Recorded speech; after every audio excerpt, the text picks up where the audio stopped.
কোন স্কুলে পড়াশোনা করেন? আমরা এই কোনটা স্কুলের স্টুডেন্ট। আচ্ছা, আপনাদের কষ্ট যদি একটু শেয়ার করতেন। এখান দিয়ে আসা যাওয়া করা যায় না, অনেক সমস্যা হয়। কাদার কারণে তো স্কুলে আসা যাওয়া করা যায় না, আমাদের পিছন দিক দিয়ে আসা লাগে, স্কুলের পিছন দিক দিয়ে যাওয়া লাগে। ওইখানেও কাদা কিন্তু কম, আর এখানের অবস্থা তো একদম খারাপ। বৃষ্টি হলে মানে কক্সবাজার হয়ে যায়, গরিবের কক্সবাজার বলতে গেলে এই অবস্থা হয়ে যায়। গাড়িও উল্টায় টুল্টায় যাওয়ার সম্ভাবনা। আমি স্টুডেন্ট নিয়ে জি হ্যাঁ, আমাদের গাড়ি পড়ছিল। আপনাদের গাড়ি পড়ছিল? হ্যাঁ, মানে আমি সকালে স্কুলে আসতেছিলাম, তো এদিকে অটো একদম লোড ছিল, তো এরকম উল্টা যাইতেছিল, নাইমে গেছিল মানুষ কয়েকজন, এই জন্য আর কি সেভাবে কোনো ক্ষতি হয় নাই। মোটামুটি ওই যাত্রার মতো আর কি বেঁচে। হ্যাঁ হ্যাঁ। প্রিয় দর্শক, আপনারা দেখছেন দৈনিক আমাদের মাতৃভূমি দিন বদলের জাতীয় কাগজ থেকে। আমি মোহাম্মদ রিমন শিকদার, স্টাফ রিপোর্টার। এখানে যেন জনদুর্ভোগের শেষ নেই। ছোট ছোট স্কুল পড়ুয়া বাচ্চাদের কাছ থেকে জানতে পারলাম তাদের দুঃখ এবং দুর্দশার কথা। দেখুন, রাস্তা দিয়ে অটো চলার সময় যেন কক্সবাজারের ঢেউ আছড়ে পড়ছে সমুদ্রের তীরে, এমন একটা অবস্থা। মানুষ, মহিলা, বাচ্চা, ছোট ছোট স্কুলের পোলাপান, এরা কত কষ্ট করে এই রাস্তার পাশ দিয়ে যাওয়া আসা করে। অটোতে যাওয়ার সময় হয় বিভিন্ন ধরনের দুর্ঘটনা। কখনো অটো উল্টে পড়ে যায়, কোনো কোনো দিন 10টা বা 30টা অটো উল্টে যাওয়ার ঘটনাও আছে। এখানে যারা সরাসরি নিজে চোখে দেখে এগুলা, চলুন তাদের সাথে কথা বলি। কাকা, কত বছর ধরে দোকানদারি করতেছেন এখানে? এখানে 3 বছর হলে।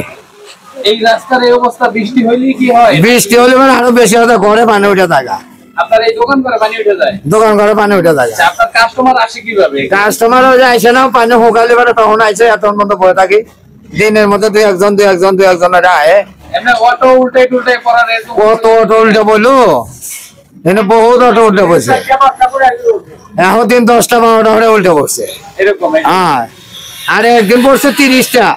তারপরে এঁকে থেকে খোয়াটো আইনা দেওয়ার পরে তারপর দেখা একটু কমছে, এখন একটু কম পড়ে, 2টা 3টা প্রতিদিনই পড়ে। সরকারের বিরুদ্ধে অ্যাকশন না গেলে আমার ব্যবসা বাণিজ্য খাওয়া লাগবো না। কাকা, আপনি অনেক কষ্ট করে দেখলাম এখান থেকে আসতেছেন, আপনার কি রাস্তার জন্য আপনি কিছু বলেন? রাস্তার জন্য তো কষ্ট করতে আসছি, অনেক কি করবো, আমরা গরিব মানুষ, আমরা কই কবে করবো 3-4 বছর ধরে হলতে আসি, 5 বছর ধরে হলতে আসি, টাকা এসে রাস্তা হইব, হাতে রাস্তা হয় না। ওরা না হয় আমরা একটু কষ্টে আসি, ওরা গরিব মানুষকে লোক ঝগড়া করা হয়েছে, কাই ঝগড়া হয়েছে, কই বেকালে ডরাই। আমার বলার কিছু নাই, বুঝছেন। প্রতিবাদে নামি না, আমরা মনে করি দেখি আল্লাহ কি করে, আমরা আল্লাহর ভরসা করি। আমরা তো গরিব মানুষ, বকা পারি না, গালি দেওয়া পারি না, বুঝছেন। ওরা আহে বাইরা বুঝা খায়, এই যে বছর যখন তাদের 70 কোটিটা আইছে রাস্তায়, ওখানে আমার রাস্তার সবথেকে বেশি খারাপ। এই জায়গাটা হলো সবথেকে মারাত্মক রাস্তা, আর এই জায়গাটাও মারাত্মক। হাই স্কুল, মাদ্রাসা, ভোকেশনাল কলেজ, বুঝছেন, বাজারের রোড, এইটার মধ্যে খারাপ রাস্তা মনে হয় বাংলাদেশে আমার জীবনে নেই রেগে। এটা ব্রিটিশ আমলে কই গেছে, আমাকে ওই যে জায়গা আছে 3 ফুট করে জায়গা আছে আমার রাস্তায় জায়গা, আমরা গরিব কইতে পারি না। অনেক কারে কো জায়গাটার নাম কি? এটা বাজার রোড, দাসপাড়া বাজার রোড, বুঝছেন, দাসপাড়া বাজার রোড, বুঝছেন। এটা কোনটা নগর, কোনটা সাভার ঢাকা, বুঝছেন। আর আমি যে কথা বললাম আপনার সাথে, আমার নাম হাজী মোহাম্মদ ফজলুল হক, বুঝছেন। আমার বয়স 77 বছর। আর এখানকার যে চেয়ারম্যান ছিল, বুঝছেন, একই জায়গা ছাড়াও রাস্তা বানাবো, এইরকম কইতে স্যার। আর কোনো কিছু কল নাই আমার, বুঝছেন। আমরা তো গরিব মানুষ, আমরা কি করবো, আমরা কইতে ডরাই। এই কথাটা আপনার সাথে কইলাম, তাও ডরাই, কোনো ডর নাই, বুঝছেন।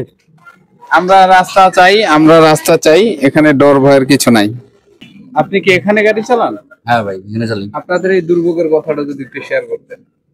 দুর্ভোগের কি, দেখতেছেন এইরকমই যে অবস্থা খারাপ হয়ে যায় গাড়ি চালাইতে। অন্ধকারে বুঝেন কিভাবে পানির ভিতরে কোন জায়গায় চালাতে চালাতে অভ্যাস হয়ে গেছে। আপনি উল্টে পড়ার সময়? হ্যাঁ, পড়ছে তো, অনেক গাড়ি পড়ছে, পরে খাওয়া ফেলানো পরে আর পড়ে নেই, গাড়ি পড়ে নেই, অনেক গাড়ি পড়ে গেছে এখানে, অনেক গাড়ি পড়ছে এখানে, অভাব নেই। ভাই, আপনাদের বাসা কি জায়গায়? আমাদের বাসায় এখানেই। আচ্ছা, এই রাস্তায় তো আপনাদের দুর্ভোগের শেষ নেই, তো এই সম্পর্কে যদি একটু আপনাদের মনের ভাব প্রকাশ করতেন। ভাব আসলে প্রকাশ করুন, এই রাস্তা ঠিক করাটা ইমার্জেন্সি জরুরি খুব, কারণ এখান দিয়ে প্রতিদিন প্রায় 10-12 হাজার লোক চলাচল করে, আপনার কয়েকটা গ্রামের লোক চলাফেরা করে। সেক্ষেত্রে এই রাস্তাটা হচ্ছে প্রধান রাস্তা, বা এটাই মেইন রাস্তা। এই মেইন রাস্তার অবস্থায় যদি এমন হয়, তাহলে আপনি বুঝেন, একটা যদি প্রেগনেন্ট মহিলা থাকে, তার কি অবস্থা হতে পারে। একটা শিশু থাকলে তার কি অবস্থা হতে পারে? এই 10 মিনিটের রাস্তায় আমরা জার্নি করলে দেখা যায় কোমর টোমর হাঁটার ব্যথা করে। বুঝতে পারছেন বিষয়টা, এই অবস্থা। এই জন্য আমরা চাই দ্রুত এটা একটা ব্যবস্থা হোক।